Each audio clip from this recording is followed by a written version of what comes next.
everybody. I am here to read another chapter of my book. Now, just as a disclaimer, so much of this is likely to be rewritten, changed up. A lot of my perspective and my thoughts have been steadily growing throughout the years, and with everything that I've been learning about myself more deeply, what I've been observing more in life and other people, stuff like that. So I feel like I probably have a lot more to say. I think this is only actually 2 pages too. So this chapter is called Nowhere Without Them. Everyone in your life seems to be there for a reason. Is it fate? Is it choice? All we really know for sure is that they are there because they want to be. Remember to show these friends, strangers, acquaintances, lovers, and family the respect they deserve and remind them of their value in your life. Now, before I continue, this is why I was making that disclaimer, is because saying something like that is very generalized, so I have a lot more to say to that and probably reshape that sentence, because if you come from a abusive situation, if you've come from unhealthy relationships with people, sometimes that can be your family, that can be friendships, that can be a relationship. In that case, then, the conversation about respecting that person, it's a little bit more nuanced at that point, and everybody has different concepts of what it means to respect somebody, respect yourself, what it means to, some people believe that respect should be earned. Some people believe that respect should be given by default until proven otherwise. So instead of going into an entire, basically like a philosophical conversation on respect and, opinions and different perspectives about that, I just wanted to acknowledge that, because I do recognize that that's not fully... I have different things to say about that. Now, moving on. We all have a place in this world, and each day is a journey towards finding it. So be patient and kind with them. When the world has tossed too many grenades into your universe, and you can't stop it all from blowing up, the truest of those friends will remain, while the rest will disappear under the pressure. They'll be there carrying you out of the rubble. When you've acted like someone you can't even recognize, those same friends will be there to help you remember who you are, to shed light on your behavior, and get you back on the right path. They will understand because they truly understand you. When you're shining at your best and achieving mountains of goals, they will be right beside you, lifting you higher and cheering you on. Personally, I've met so many people throughout my life, and what I've learned is that only a small few ever truly seem to understand you. Through all my mistakes, my bad judgments, my errors, only a few people have shown me love, forgiveness, empathy, compassion, and honestly have tried to understand me as a full person. They gave me the courage, the strength, and the faith to stand right back up and be better, do better, make amends, believe in myself to be capable and possible to do that, and to work on my flaws. They made me realize that I was never defined by these moments, but more defined by how I chose to handle them. It's never easy to admit you're wrong, especially when you've hurt someone. Even more so when you've unintentionally hurt someone that you've cared about. But coming to terms with it is the best way to improve upon yourself, and to make the first steps to fixing things and helping heal the wounds you scratched.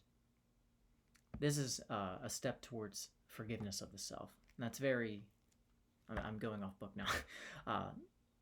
That's a very, very important piece. So I'll touch upon all this after I finish this chapter. Today, right now, look around at those whom have been with you through everything and have always seen you for who you are. your true intentions, your complete spectrum of identity, and shower them with your unconditional love and support. Make today about them and give your whole heart and attention to those pillars of greatness. We'd be nowhere without them. So now it's our turn to make sure we're their pillars of strength as well. Okay, so reading this chapter, I'm like, wow, this is 2 pages. I could go on much longer, and I think I'm definitely going. So this book that I wrote in my new edits, which I haven't started upon yet, they're going to be, this is going to be bigger. I just have so much to say now.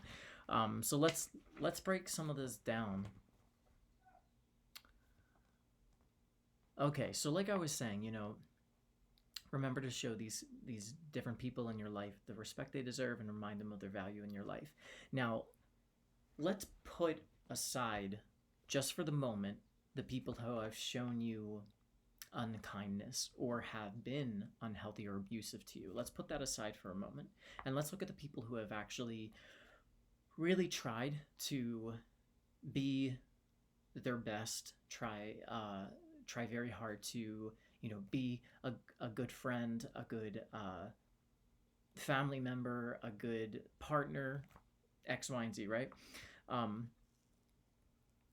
There is a sense of importance to the idea of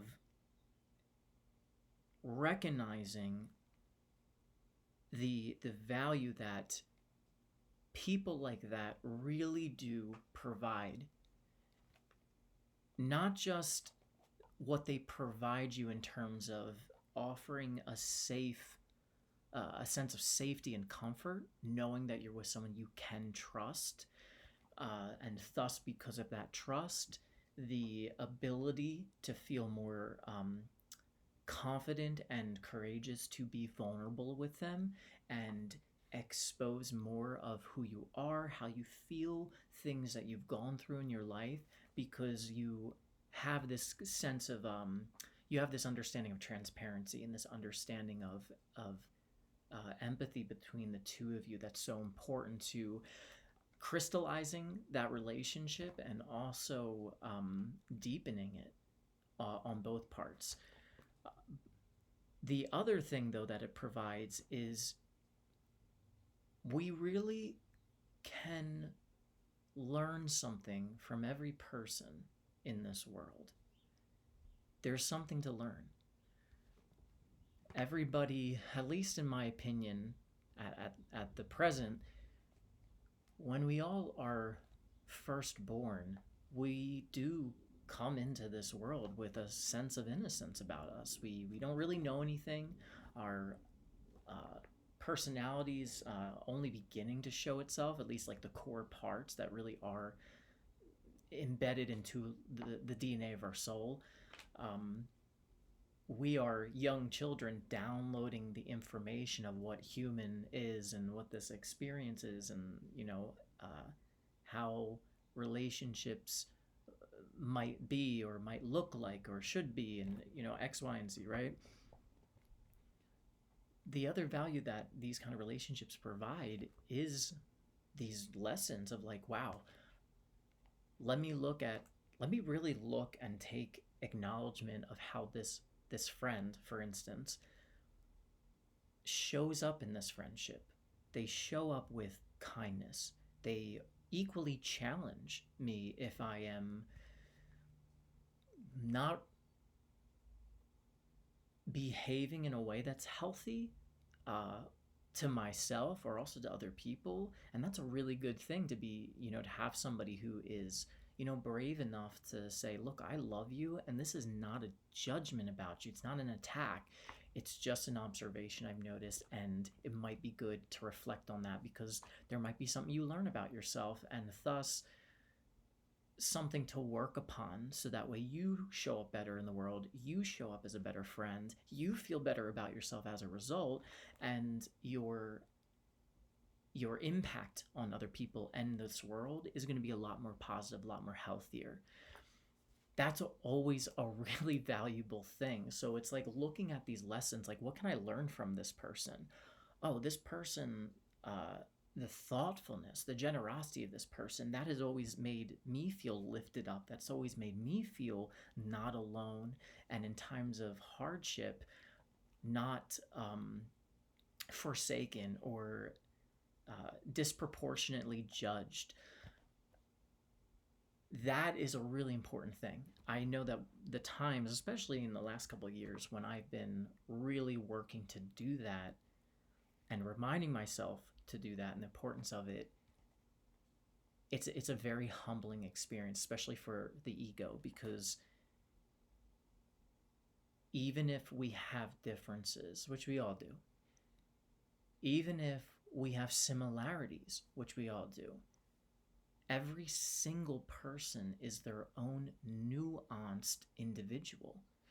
And to me, that's a sign that each reality, in a way, has a sense of validity to it when people are communicating. Now, that can get a little bit different in terms of how far is this person in their development of their self-awareness to actually be in a position where they really are showing up and expressing their authentic self versus still going through the process of becoming self-aware, understanding who they are, being grounded in it. You know what I mean? Because then that gets a little nuanced, you know. Um, but in terms of like authentic expression, getting to that point where you're becoming so self uh, assessing and analytical, reflecting, making improvements, doing the hard work, which is not an understatement. It's extremely hard work, but it has an incredible payoff in the sense that you you get to the heart of you, which can be so lost in all of our years growing up in our childhood, our young adolescence, our adulthood. It can get lost as we take in and absorb perspective after perspective, reality after reality. It can get very difficult to understand what is the truth, or who am I in all of this? What do I feel and think in all of this? That can be very difficult because it can like overload the brain with way too much stimulation, way too much information, and all of that information, when one steps back, it can be really easy to spot patterns of contradictions and hypocrisies, or just counters to everything. And then where are you really on any topic in terms of uh, your opinion, your perspective on it? So it's where I'm going with this is to say, it's very valuable to humble our ego and remind ourselves that there is something to learn in everybody, even in the people that you might not like for whatever your personal reasons are. There's always something to learn from somebody. Sometimes those lessons are good, sometimes those lessons are learning something through their mistakes. Regardless, the benefit of that lesson is so important to personal growth, and it's important to deepening that relationship with that person. So it's something to uh, keep in mind. It also lends itself to you know uh, holding a lot of gratitude for that relationship, because you're practicing, hopefully on a daily basis, being mindful and thoughtful of the impact that this person may have on your life, especially when it's so positive, and not getting into the whole cognitive distortion of all or nothing. This person has hurt me right now, so now they're all bad. Or this person has treated me really good, so they're all good. I've fallen into that many, many times in my life. And, coming from the traumas that I've come from, it makes absolute sense, which I understand better, being in therapy, why I would have moments falling into that kind of all or nothing stuff. Trust has been an extremely big challenge for me in terms of the concept. The concept of trust for me has always felt silly, honestly. So I'm beginning through my healing getting back in touch with my understanding or reinvention of the concept of trust and what it means, what it can mean, what how I want to go about it, given everything that I've gone through and what my boundaries are, what I know of my boundaries now. So it's a work in progress, and actually that makes me realize I should probably add a whole new chapter in this book that discusses trust and taking a leap of faith. But moving on. Oh, just to add to that too. Now, looking at the people who have maybe impacted you in a not good way, there are still lessons to be learned there that can really benefit you. For instance, I've gone through a lot of narcissistic abuse, and the like I guess the valuable lessons that I can pull from that, there's many, but one that comes to my head very very quickly is that looking at how some of these people treated me, it goes back to this concept I've talked about before, where it's like, you know, the minute something is born, its complete opposite is equally born, just as a result of just, if we know what this thing is, we just naturally now understand what the complete opposite of it is. So, I said this before in a different video that, when kindness is born, because we understand what kindness feels like, looks like, sounds like, we just kind of naturally, if even beginning in an intuitive place, understand what to not be kind is, what it looks like, sounds like, feels like.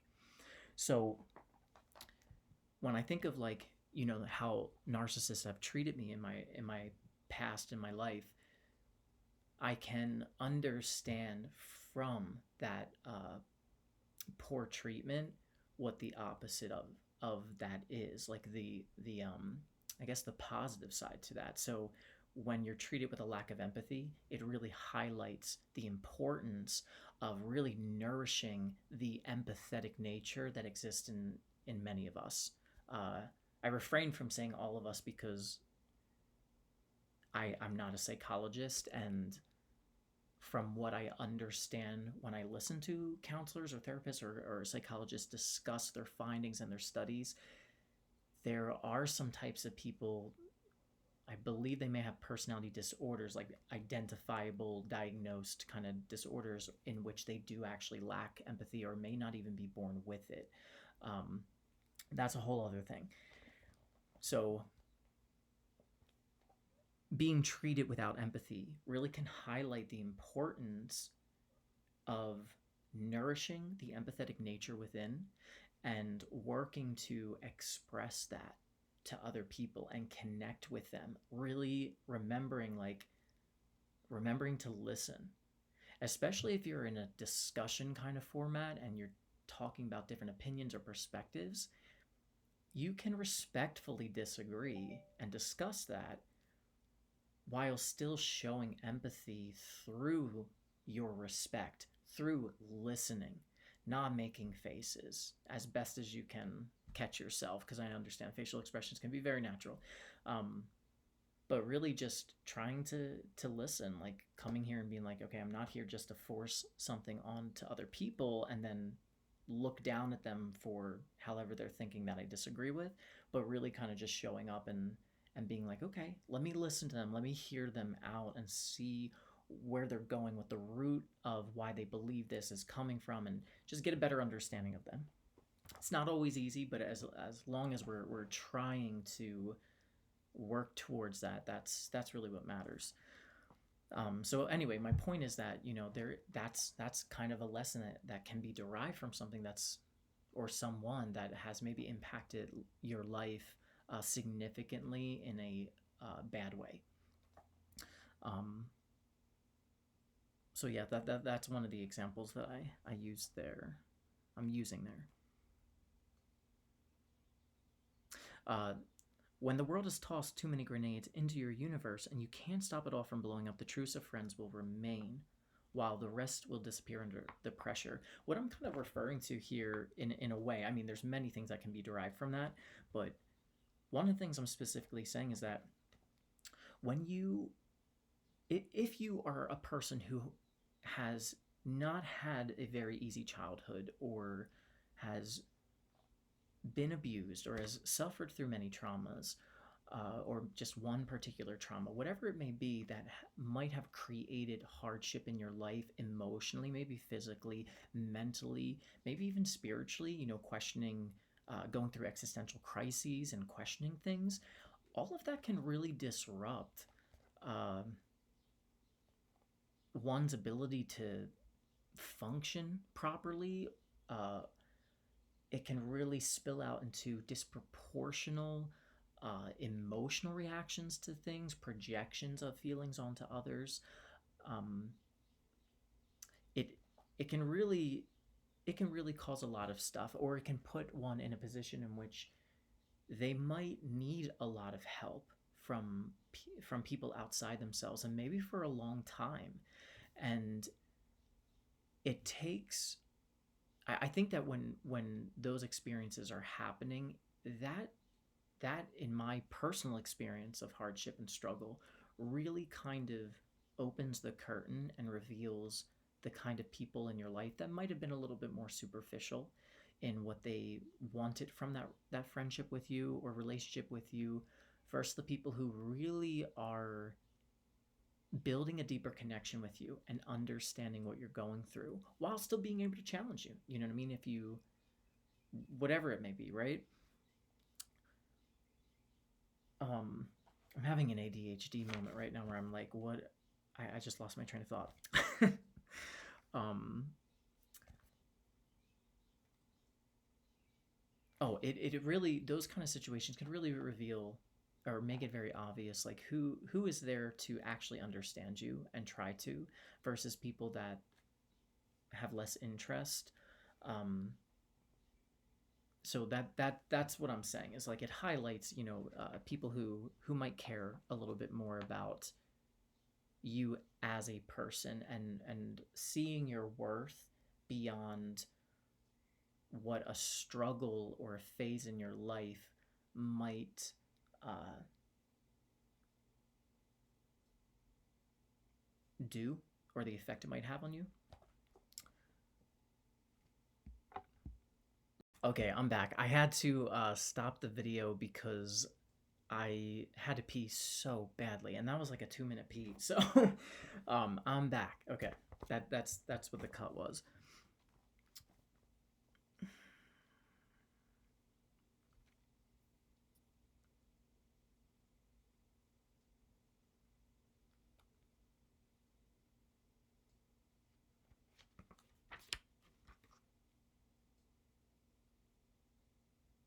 Okay, so in terms of things like, through all my mistakes, bad judgments, errors, only a few people have shown me love, forgiveness, empathy, compassion, and honestly tried to understand me as a full person.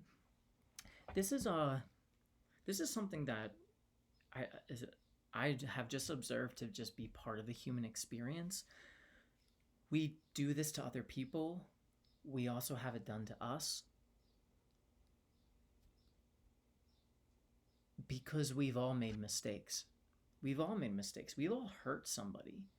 And some, I mean, hopefully the people that you've hurt, it wasn't intentional. Maybe it was accidental. And, I wish you forgiveness, because I understand how hard it can be to carry mistakes and to really punish the self endlessly, and feeling irredeemable for of forgiveness, uh, feeling like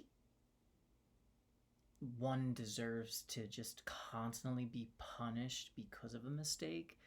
It's it can be very brutal, just how we self punish, versus also the pain of feeling misperceived, misunderstood, our intentions not recognized, while still also being in a position where you say, okay, my intentions were not obvious here, but I recognize the effect or the impact that had on you and how I came across, and I can take accountability for that, and I can say I'm very sorry for this. I'm going to work on this. I'm going to work to be better at this. It's it's very challenging. There's not always You're not always going to meet people that are very open to that, who want to give you the benefit of the doubt, or at at the the most want to at least sit down with you and and discuss your behavior, discuss how it's affected one, and then be open to listening and be like, what's going on here? From my other experiences with you before in the past, I didn't know you to treat me like this or to make me feel this way. So I want to kind of understand why this is happening. What's going on? Is there something I don't know? Is there something that may be going on with you that is causing a disturbance in what I'm trusting is your character? Like, that's very difficult because it really takes stepping outside of your own personal pain from the situation.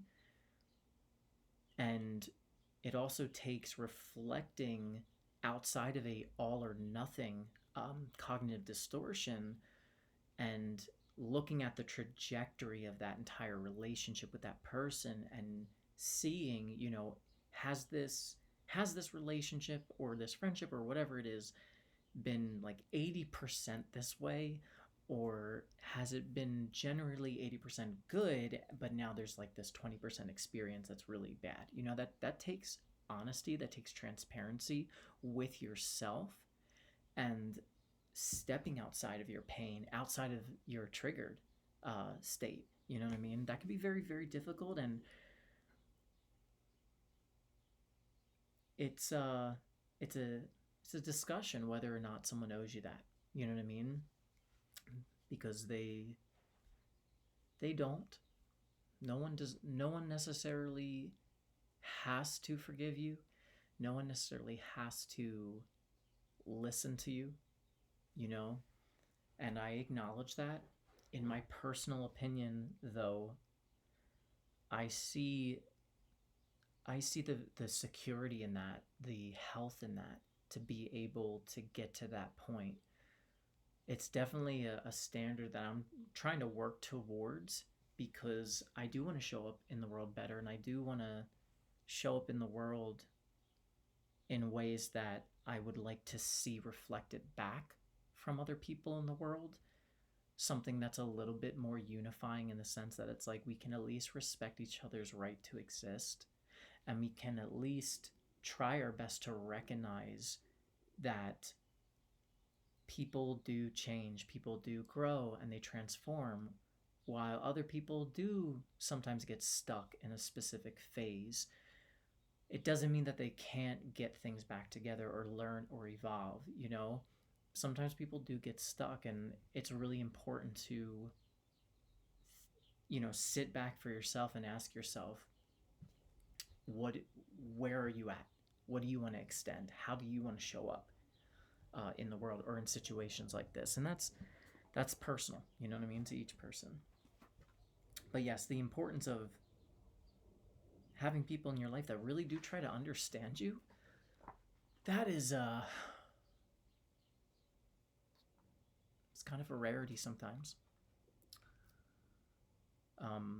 Oh, and then that lending itself to offering courage, strength, and faith to stand back up, do better, be better, make amends, work on flaws. That's really true. At least I know that for myself. I've observed that in some other people.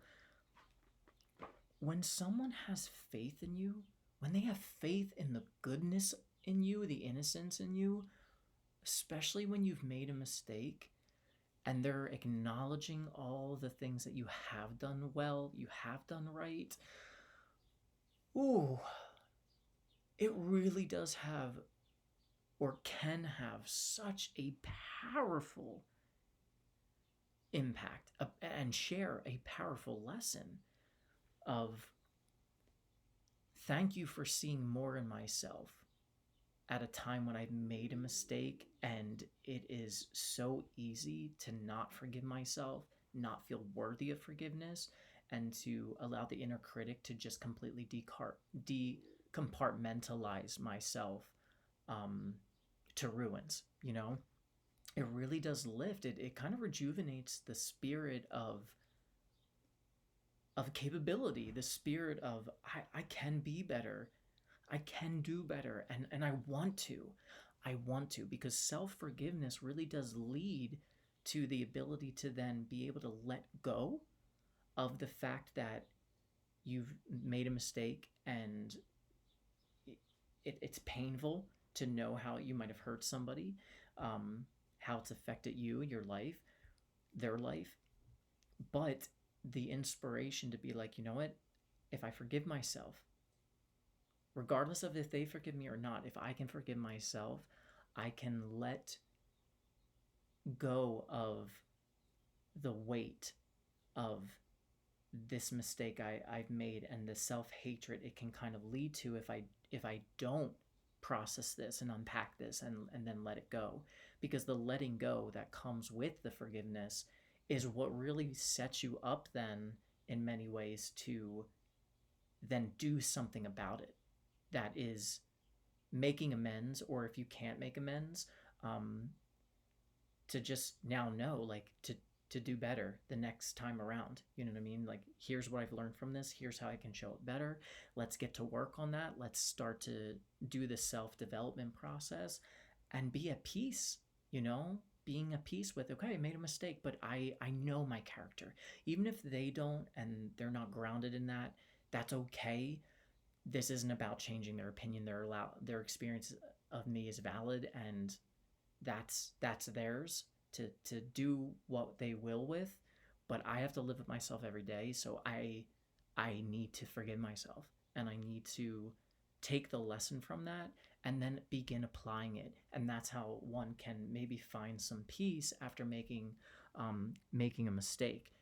It's kind of like you having to be your own parent and give yourself, as if you were a child who made that mistake, unconditional love, and letting them know, like, hey, you made a mistake, and I understand how it's making you feel. I understand how it made them feel.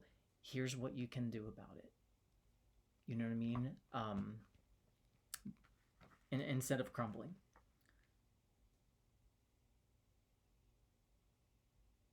Yeah. Um, the realization that you're not defined by these moments, but how you choose to handle them afterwards. That is so true. I talked about this in other videos about every single one of us has it up to this present moment, right? That's existing right now. All of the moments before, day by day, second by second, minute by minute, year by year, you are most likely not the same person. You are growing. Even if it's micro, you are growing because you are taking in new stimuli. You are maybe learning or hearing something different each day, or coming across a new person, or being impacted by that person, or something that you've watched or heard. There's always something that is lending itself to a shift in you, even if it's micro. And that means that there's thousands and thousands, millions and millions of different versions of you existing, and having existed prior to this present moment version of yourself. That's true for all of us. So when we hold people to the past, or to a past version of themselves, it's it's very limiting, because it's likely that you would not want that reflected or projected onto yourself about yourself. You would like your own growth acknowledged. And it's also just part of human nature that it's like you're never going to be the same. So why get stuck on, oh, well, you're not acting like you did back then, and, or you're flip flopping. It's like people are trying to figure themselves out. And yeah, that can sometimes present itself to look like flip flopping. There's a very big difference between someone on that journey of figuring out what's happening as they're perspectives and opinions and understanding of themselves and the world and other people is changing because of that, versus someone who is actually flip-flopping because they don't have an identity that they're actually trying to figure out, and they're just trying to perform to manipulate or to get something. And you see a lot of that maybe perhaps in like narcissistic people, like diagnosably narcissistic people. um so that's not what I'm talking about. But as you grow and you understand yourself better and you understand people better, it becomes easier to discern those differences, because those differences can look so much the same. You know what I mean? And that's why, like, getting more knowledge, getting more information can help one spot patterns. You know what I mean? And put pieces together and then be able to realize, like, oh, okay, this is not that.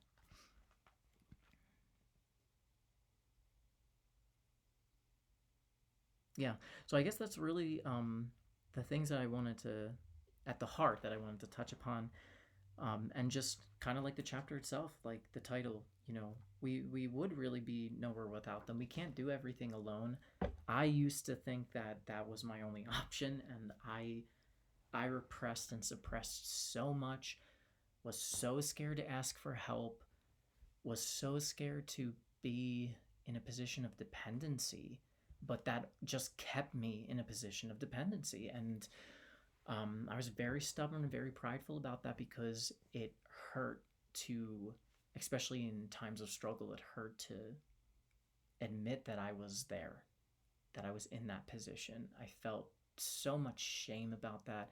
I felt uh, so much unworthiness. I felt just all of these really bad messages towards myself that I learned in my childhood.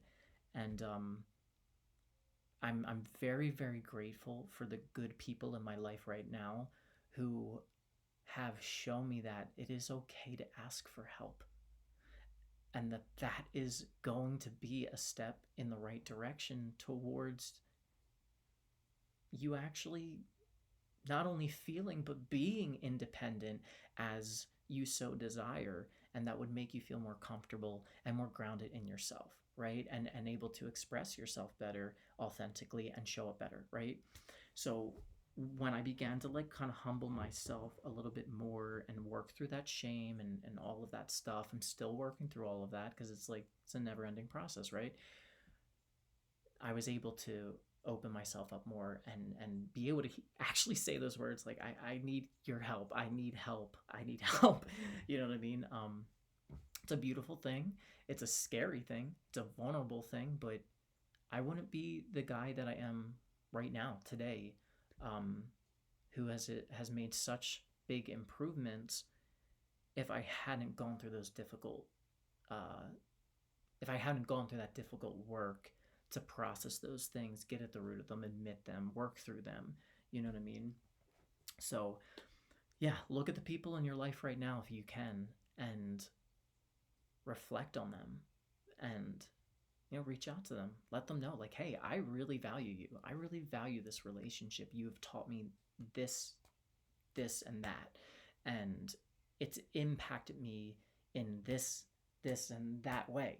And I'm so grateful for that. And I want to let you know and offer reassurance that I love you. I care about you. Here's how I want to show up for you. I am doing my best. If there's anything that I'm doing that you might think I could do better, I'm open to that feedback. Scared to hear it, but I'm open to that feedback because I want to. And you mean a lot to me, and I'm taking the time right now to really kind of acknowledge that. And I can never say it enough. Like something like that. In your own words. So yeah, I hope this helps. Thank you so much for listening. I really appreciate that.